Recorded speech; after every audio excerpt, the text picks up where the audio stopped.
Size absolutely matters. When you go too big, it's just not going to fit where you want it to, though most of the time you're going to make it work somehow. When something's too small, it's nice and fun and compact, but normies might not be impressed.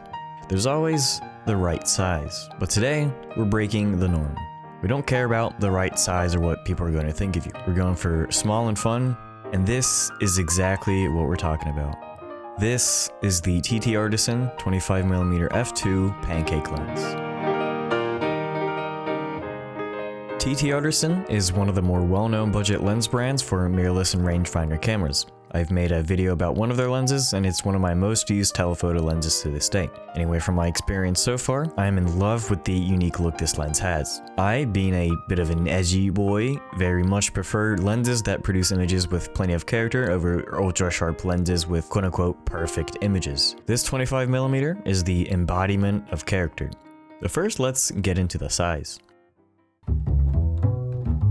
When I was looking for a compact lens for my X Pro 1, I had a few options. The Fuji 27mm f2.8 WR, the Folklander 27 f2, the Fuji 18 f2, the Folklander 18 f2, and this. All of them are what some people call pancake lenses for the general super low profile compared to what you typically would think of when you hear lenses, but all are around 23mm in depth.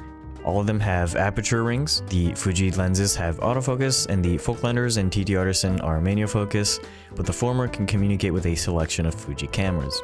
All of them, new or used, were at minimum $300 except for the TTArtisan, which was $64. Going through countless sample images and reviews, I came to the conclusion that the expensive ones were special for being sharp, which to me mean clinical and kind of boring. What's the fun in getting a new lens if it's not going to help you create a special, unique look? So I decided to empty my wallet and get this $64 lens. This compact lens covers an APS-C image circle for any common mirrorless mount and has a 37.5mm full-frame equivalent field of view on the Fuji X mount, which is what I have. The iris goes from f2 to f16, adjusted by a ring up front with clicks at each stop. The aperture is very fast for the size. One weird design choice though, I don't know if it's a physical limitation, but there is no f11 and the ring skips from f8 to f16. It's not just the decals either, the exposure level goes down 2 stops as well. It at least isn't too much of an issue with the availability.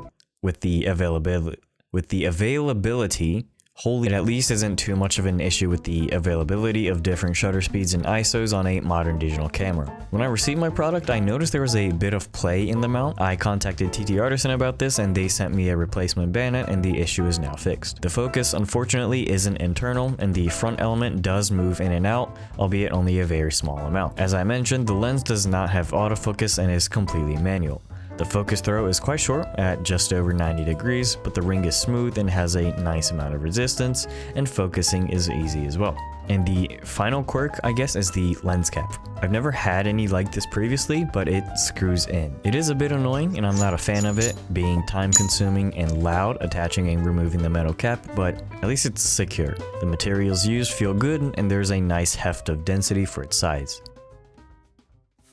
Maybe it's just the 16 megapixel sensor, but it's not the sharpest lens I've used. But at the same time, for digital media, sharpness isn't something I really care about too much, unless the rendered image is just unusably mushed up and has a bunch of fringing and CA. This lens has an impressive amount of sharpness for the price though. Plus, this lens is full of character. If you've been subscribed, you know well I love me some swirls in the out of focus areas. Of course, this has them. On the fore sides, the bokeh becomes very cat's-eyed, but at the corners, there is extreme distortion going on, like it's a Petzval lens just on those parts. If you're going for corner sharpness, this lens will not meet your needs. I have not yet noticed any severe chromatic aberration. The objects beyond the focal plane turns a bit cyan, and in front turn red or magenta, but it's not extreme like that of many anamorphic lenses. Fringing still exists in super high contrast areas, even on a 16 megapixel sensor of this X Pro 1, but it is very minimal, even wide open, which I was surprised by considering its price, as there are so many more expensive lenses with unusable amounts of fringing. At the time of me writing this voiceover, I've had this lens for about 8 months, and I can guarantee this is my most used lens of any of the lenses I've ever owned, and I know exactly why as well. the size. Nothing encourages me to take my camera out more than the fact that it won't take up any space. On work trips, this is my go-to camera and lens to stuff in one of my back pockets or just have on my strap at all times. Even going to groceries, I usually just have this around in case I see something interesting to and fro. The focal length is also amazing for my use case as well. Would I recommend this lens? Absolutely. Objectively, this lens may be considered mediocre. It's not the sharpest lens, it's not the fastest lens, it's not built from the highest quality materials.